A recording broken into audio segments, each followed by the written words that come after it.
지온 찬양대 그리고 항상볼 귀한 찬양 감사합니다. 여러분, 지난 한 주간 동안 어떻게 지내셨습니까? 이번 겨울은 얼음 구경도 한 번 못하고 지내나 싶었는데 갑자기 찾아온 호된 한파로 고생하지는 않으셨는지요? 여러분들은 어떠셨는지 모르겠지만 저에게는 한파로 인한 추위보다 마음의 추위가 더한 한 주간이었습니다. 소위 부천 초등생 사망 및 사체 훼손 사건 때문입니다. 때마침 독일에서 살고 있는 손주 아이들이 집에 와 있어서 더 그런 마음이 들었는지 모르겠습니다. 그 아이가 죽었을 때의 나이가 지금의 제 손자 아이하고 같았기 때문입니다. 모처럼 가까이에서 손자 아이를 지켜보면서 죽은 그 어린아이 생각을 많이 하게 됐습니다. 저만한 체격의 그 어린 것이 90kg 거구의 아비가 무자비하게 행사하는 폭력에 맞아 죽은 겁니다. 소름이 끼치지 않습니까? 그런데 제가 심각하게 생각하는 이와 관련한 문제는 이런 겁니다. 미국은 지금 총기 사고 문제가 심각한 사회 문제가 되고 있습니다. 미국 국민들이 개인적으로 소지한 총기가 무려 2억 7천만 정입니다. 2013년 7월 기준으로 미국 전체 인구가 3억 1천만 명이니까 통계로만 보면 젖 먹는 어린아이를 빼고는 전 국민이 총을 한 자루씩 갖고 있는 셈입니다. 이런 총기로 지난해 하루 평균 90여 명, 연간 3만 명이 넘게 사망했습니다. 이 총기 사고를 줄이기 위해서 대통령이 공식 석상에서 눈물을 흘리며 이 나라가 제대로 서려면 총기 규제를 해야 된다, 그렇게 호소할 정도입니다. 그렇게 규제하자고 하는 내용이 뭔지 아십니까? 총기를 팔 때 테러 가능성이 있는 사람인지 정신 이상자인지 그런 것이 판명되면 그런 사람들에게는 총을 판매하지 않도록 총을 팔 때 사전 신원 조회를 좀 강화하자, 그런 내용입니다. 아니, 매일 평균 90명 이상이 죽어가는 상황입니다. 매일 한 명만 죽는다고 그래도 이 정도 규제를 만들자 하는 얘기가 통할 것 같지 않습니까? 그게 상식 아닙니까? 그런데도 미국 같은 선진 민주사회에서 이 정도의 규제도 지금까지 없었다는 게 오히려 이상하게 들리지 않습니까? 근데 어떻게 그럴 수 있습니까? 자극에 둔감해지는 게 문제입니다. 말도 안 되는 상황이라도 자꾸 이런 일들이 계속 일어나게 되면 그 자극에 둔감해져서 뭐가 문제인지조차 모르게 되는 겁니다. 이번 사건의 발단이 뭐였습니까? 12살 여자아이가 친부모가 그를 가두어 놓고 굶어 죽을 지경이 되게 만든 겁니다. 이 아이가 제 힘으로 탈출을 해서 슈퍼마켓에서 과자를 훔쳐 먹다 발견이 됐습니다. 이 아이가 다니는 초등학교에서는 이 지경이 되도록 뭐 했느냐, 난리가 나는 바람에 초등학교 학생 가운데 무단으로 학교에 나오지 않는 아이들을 전국적으로 전수조사를 하게 했습니다. 이 과정에서 3년 전에 일어난 이 사건이 세상에 비로소 드러나게 된 겁니다. 이번 일로 뭘 알 수 있겠습니까? 친부모가 제 자식을 굶겨 죽이고 때려 죽이고 사체까지 훼손시키는 이런 말도 안 되는 일이 연이어 일어나는 세상이 되어 있다는 겁니다. 물론 특별한 경우지요. 그러나 그 특별한 경우가 그냥 일어나는 게 아닌 겁니다. 우리들은 지금 자기도 깨닫지 못하는 사이에 정상적인 인간이라고 하기 어려운 정도까지 무정해지고 잔인해져 있는 겁니다. 수백 명 어린아이들이 바다에 빠져 죽었습니다. 어린 자녀를 잃어버린 부모들이 거리에서 울부짖어도 그 호소에 마음을 열고 귀담아 들어주지 못하는 세상인 겁니다. 우리는 그렇게 할 수밖에 없는 이유가 어려운 경제 때문이다, 그렇게 말합니다. 넉넉한 밥 한 그릇을 위해서 인간의 삶에 눈을 감겠다, 그렇게 선언하고 있는 겁니다.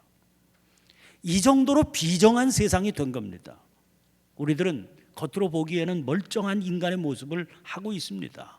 그러나 사실은 짐승만도 못한 괴물이 되어 있는 겁니다.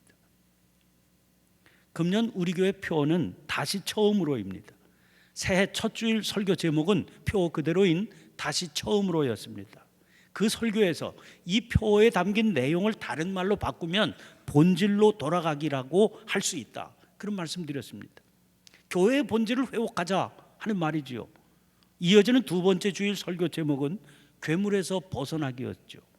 안식일 규정을 말씀드리면서 교회가 찾아야 할 본질 중에 본질이 주일 성수다, 그런 의미였습니다. 이 주일 성수를 통해서만 우리는 괴물에서 벗어날 수 있다, 그런 요지의 말씀을 드렸습니다. 그 다음 주일인 지난주일 설교의 제목은 예배의 은혜였습니다. 어떻게 주일 성수를 통해서 우리가 괴물에서 벗어날 수 있는지요? 바로 주일 성수의 중심이 되는 주일 예배를 통해서 그 일이 가능하다 하는 사실 때문입니다. 세속적 가치관은 무서운 기세로 우리 속에서 역사하는 강력한 힘입니다. 그 가치관이 우리를 자기도 모르는 사이에 괴물로 만들어 놓는 겁니다.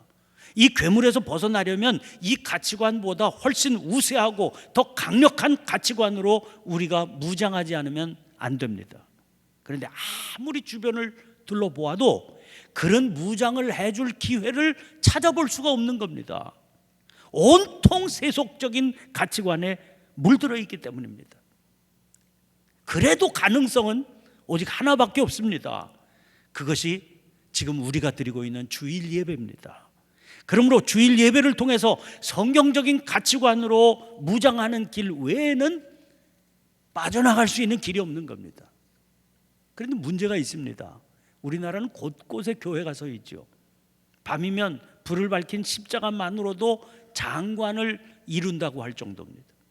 그 교회마다 주일이면 이렇게 예배를 드립니다. 일부 대형교회의 경우에는 말할 것도 없지만 웬만한 규모의 교회만 돼도 주일 주차장 문제가 심각할 정도입니다. 그래서 사람들이 의문을 제기하는 겁니다. 아니, 교회가 그렇게 많고 그 교회마다 사람들이 몰려들어서 주일 예배를 드리고 있지 않느냐고. 그런데 왜 우리 사회가 이 지경이냐, 그런 의문을 제기하는 거죠. 이런 의문은 당연합니다. 그리고 당연한 그 의문이 우리를 아프게 만듭니다. 누가 이런 공격을 하더라고요.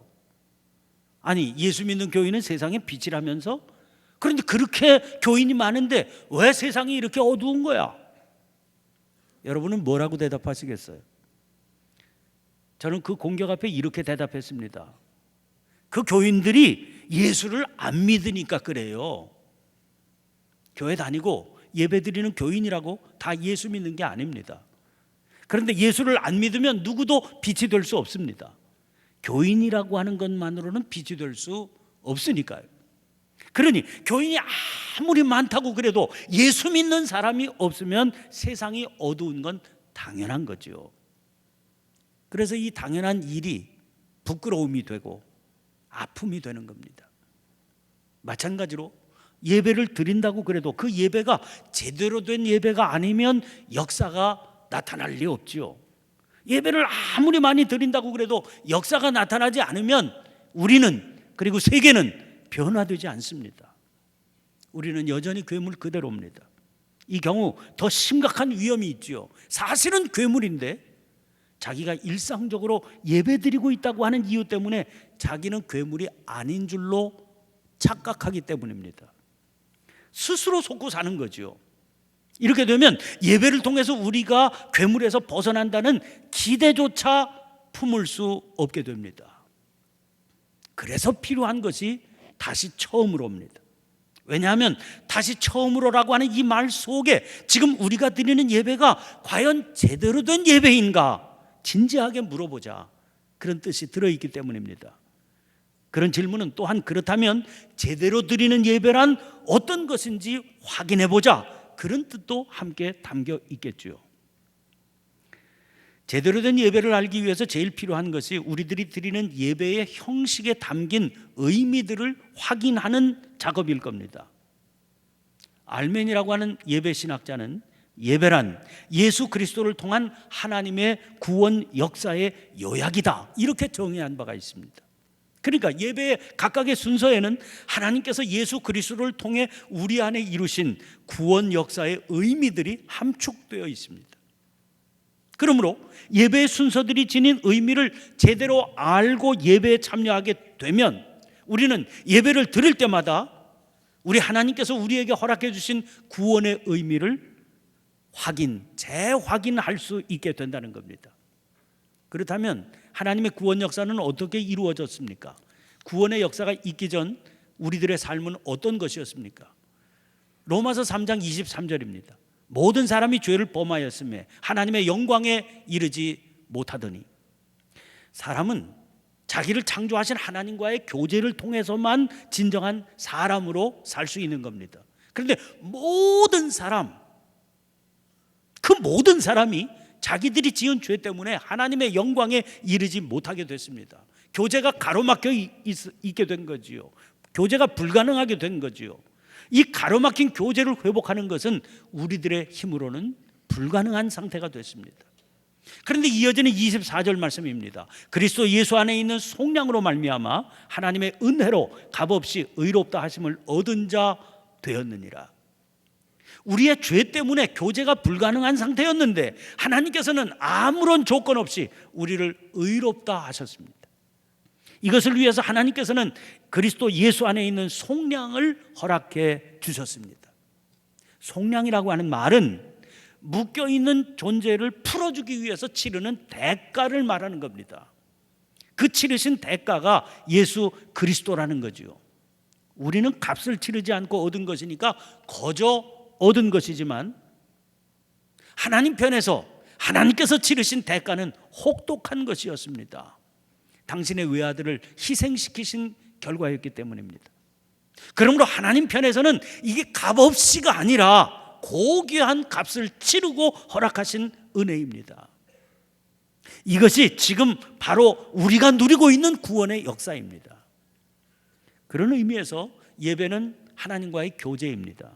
이 교제에는 세 개의 주체가 참여하게 됩니다. 하나님이 계셔야 되고 예배드리는 사람이 있어야 되죠. 그런데 주일 예배는 교회 공동체가 함께 참여하는 공동체 예배입니다. 그러므로 예배를 통해서 진실로 하나님을 만나게 된 사람은 반드시 그 예배의 자리에 서 있는 자기의 이웃과 진심으로 만날 수 있어야 됩니다. 이 이웃과의 진정한 만남을 통해서 우리는 요한복음 3장 16절의 말씀을 구체적으로 깨닫게 됩니다. 하나님이 세상을 이처럼 사랑하사 독생자를 주셨으니 이는 그를 믿는 자마다 멸망하지 않고 영생을 얻게 하려 하심이라. 나 같은 죄인을 사랑해서 값비싼 은혜를 통해 구원을 베풀어 주신 그 하나님께서 똑같은 사랑으로 세상 모두를 사랑하신다는 것을 알게 되는 거지요. 나만을 위해서 독생자를 허락하신 것이 아니라 온 세상이 멸망에 이르지 않게 되기를 소원하신다 하는 걸 알게 됩니다. 그러므로 예배를 통해서 이 사실을 깨닫게 된 그 사람은 하나님의 사랑과 같은 그런 사랑을 가지고 이웃을 품게 되고 그 사랑 전하기 위해서 세상을 향해서 나아가게 되는 겁니다. 이것이 예배입니다. 오늘 본문 말씀은 이 예배의 정신을 요약해서 정리해 주는 말씀입니다. 본문 말씀은 제일 먼저 하나님이 누구신가에 대한 고백으로 시작이 되고 있습니다. 1절 2절입니다. 땅과 거기에 충만한 것과 세계와 그 가운데 사는 자들은 다 여호와의 것이로다. 여호와께서 그 터를 바다 위에 세우시며 강들 위에 건설하셨도다.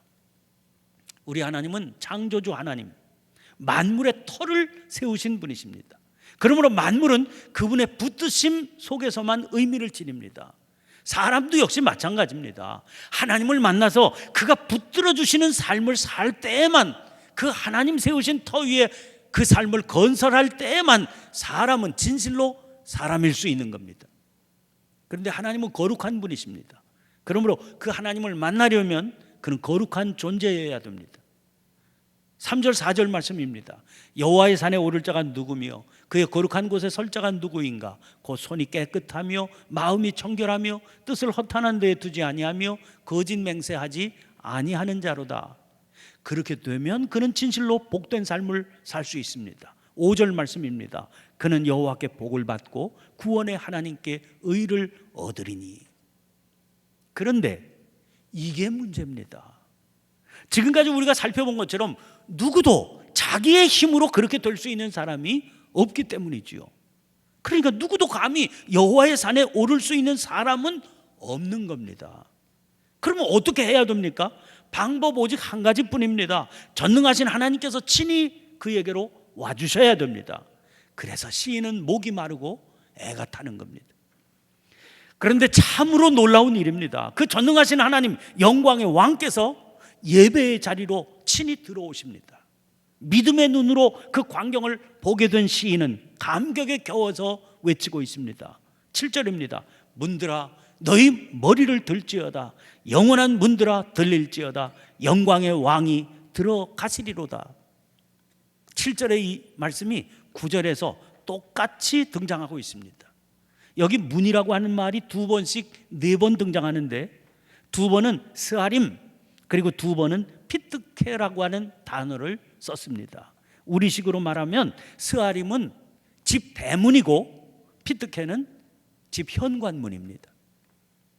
영광의 하나님께서 들어오신 장면을 아주 생생하게 묘사하기 위해서 그런 표현을 쓰고 있는 거죠.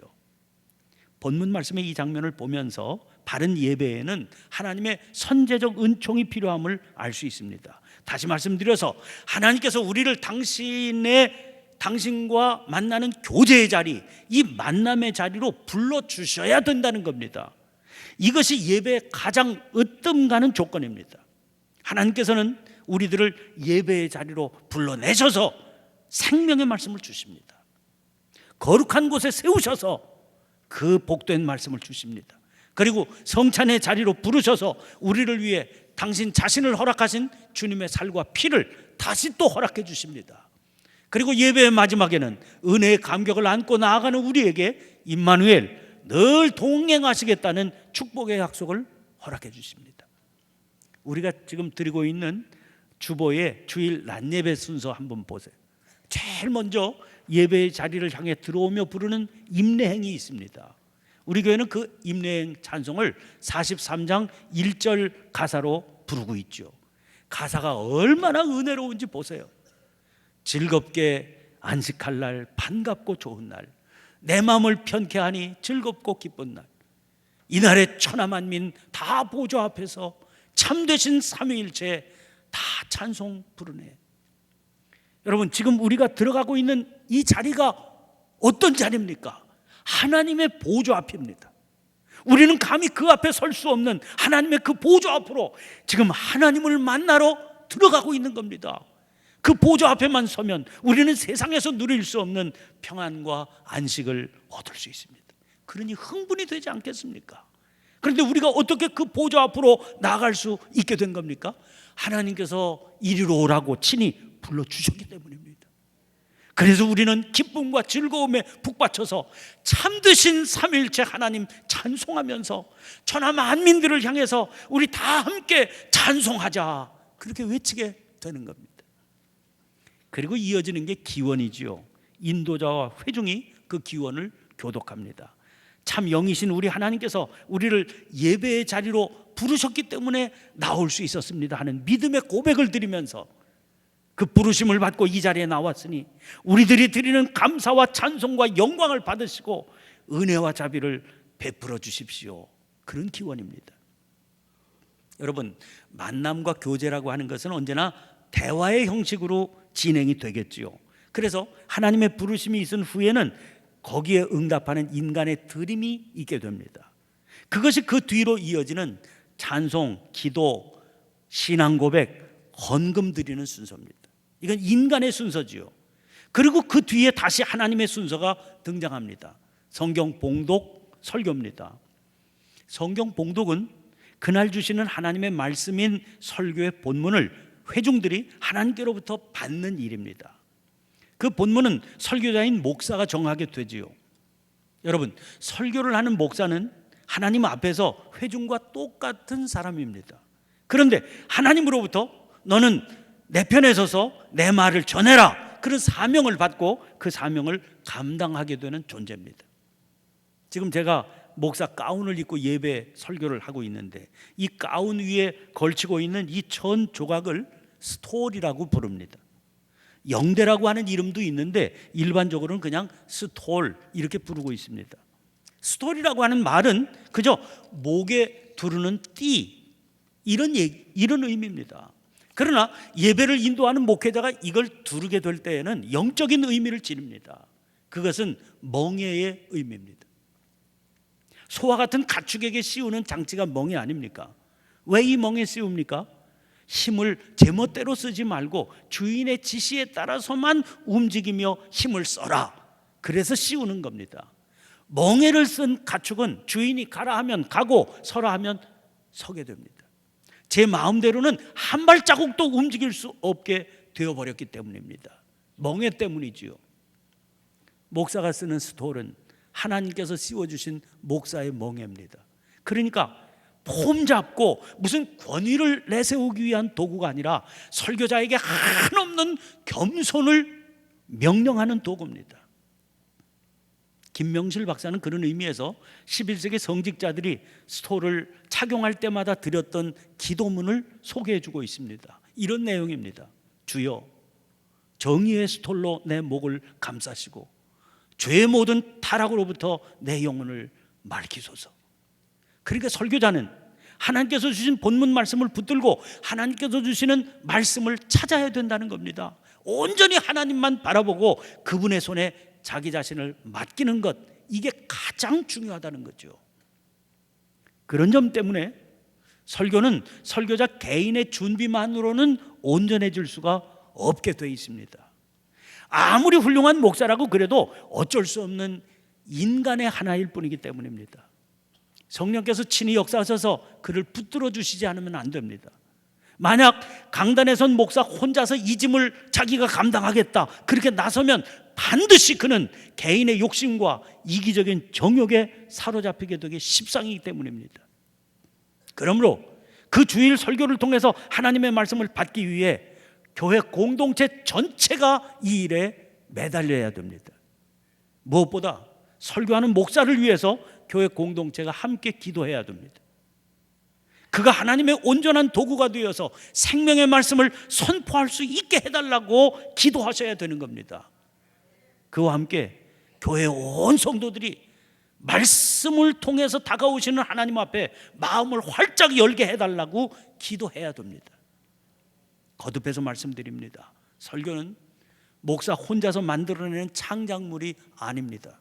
설교는 설교하는 목사의 설교를 회중들이 가만히 앉아서 감상하고 평가하고 비판할 수 있는 대상이 아닙니다. 교회 공동체 전체가 진한 기도의 땀방울 함께 흘리며 은혜 받는 가운데 허락하는 하나님의 선물입니다. 주일 예배의 자리로 나올 때마다 허락하시는 하나님의 말씀을 받기 위해서 어떤 기도의 땀방울이 흘려졌는지, 어떤 기도의 눈물방울이 흘려졌는지 확인하시기를 바랍니다. 그러나 그럼에도 불구하고 부족하기 짝이 없는 우리들의 부족함 탓하지 않으시고 은혜 가운데 허락하시는 하나님의 말씀을 온 마음으로 사모하시기를 바랍니다. 그렇게 하시면 아마 지금까지 경험할 수 없었던 감격적인 말씀의 은혜를 누리시게 될 것입니다.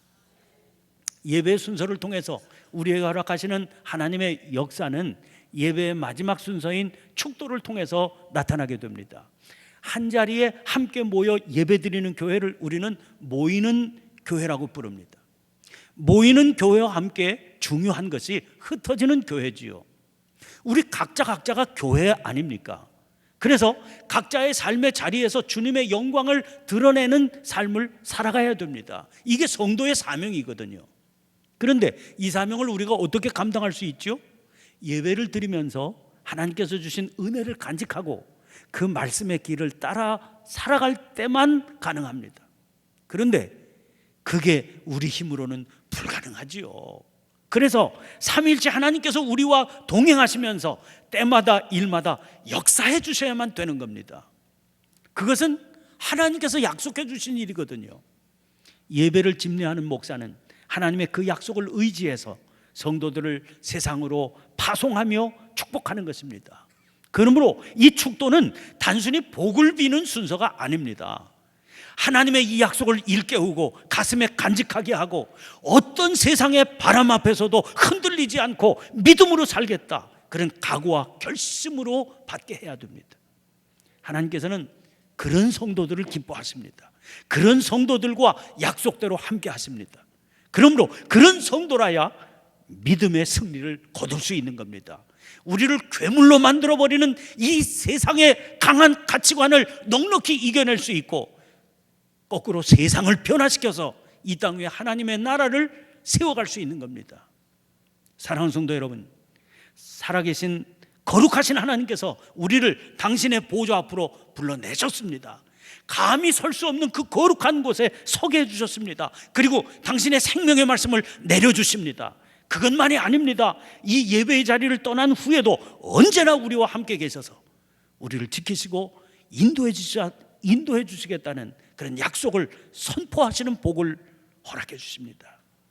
지금 우리가 예배 드리고 있는 이 자리, 이 시간이 바로 그런 자리고 그런 시간인 겁니다.